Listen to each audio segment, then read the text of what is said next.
अनि कतिको त्यो मुन्चेहरूले उ पठाइदिन्छ के पठाइदिन्छ पैसा पैसा त पठाउला पैसा त आफ्नै छ भनेको त्यो पिआर पाउँछ भन्छ नि ए पिआर आउँछ अस्ट्रेलियाको नि दिन्छ नि त्यसो गर्दा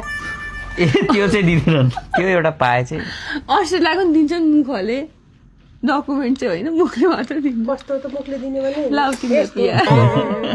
छ्या दिदी कस्तो छाडी क्या सिङ्गल भएर होला कि खालि अनि मै यस्तो मात्र कुरा गर्नुहुन्छ होइन त्यस्तो त होइन तिमीहरूलाई देखेर रहर नि लायो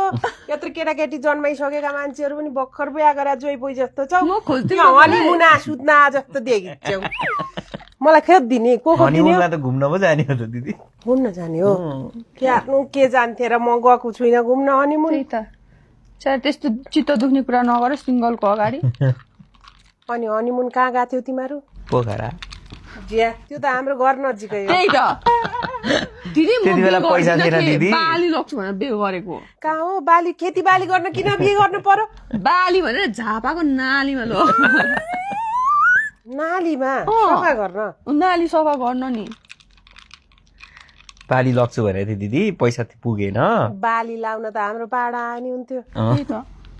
त्यही लग्छु भने होला सायद म मूर्ख उल्टो बुझेर आएँ अनि के हो त बाली भन्ने बाली भन्ने ठाउँ रहेछ एउटा अनि म पनि गएको छुइनँ कहिले म नि गएको पनि छुइनँ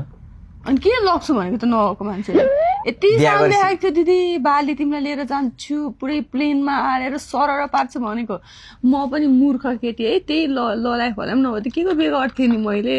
ए पिलेनमा त हाल्छु भनेको होला त्यो पुतल छडाका रमाइलो मेला छैन त्यहाँको पिलेनमा भने होला